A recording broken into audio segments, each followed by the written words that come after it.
નમસ્કાર, આપ જોઈ રહ્યા છો 24 news Gujarat.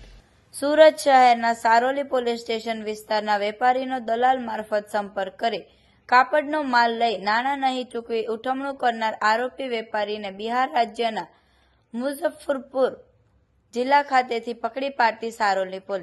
Police commissioner Shri Anupamsinh Gehlot સાહેબ તથા ખાસ પોલીસ કમિશનર શ્રી સેક્ટર 1 તથા નાયબ પોલીસ કમિશનર શ્રી ઝોન 1 અને મદદનીશ police commissioner Shri B division સાહેબને સુરત શહેર ટેક્સટાઇલ માર્કેટને લગત બનતા જુદા જુદા ઉઠમણા તથા છેતરપિંડીના બનાવોના કારણે સુરત શહેરના વેપારીઓને આર્થિક સંકળામણનો સામનો કરવો પડતો હોય, જેથી સુરત શહેર તથા અન્ય રાજ્યોમાંથી સુરત શહેરના વેપારીઓ સાથે થતી વ્યાપારિક છેતરપિંડી અંગે ત્વરિત અંગત રસ લઈ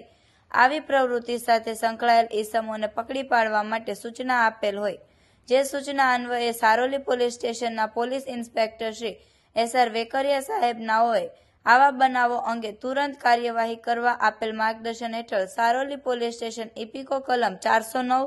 420, 114 મુજબના ગુનાના આરોપીઓને પકડી પાડવા માટે PSI SP નકુમ સાહેબ તથા સ્ટાફના માણસો સાથે વર્કઆઉટમાં હતા। તે દરમિયાન ગુનાના કામે ટેકનિકલ વર્કઆઉટ અને હ્યુમન સોર્સિસના આધારે આરોપીઓ પૈકી આરોપી આયુષ રામેશ્વર પ્રસાદ ગુપ્તા નાઓ હાલ બિહાર રાજ્યના મુઝફ્ફરપુર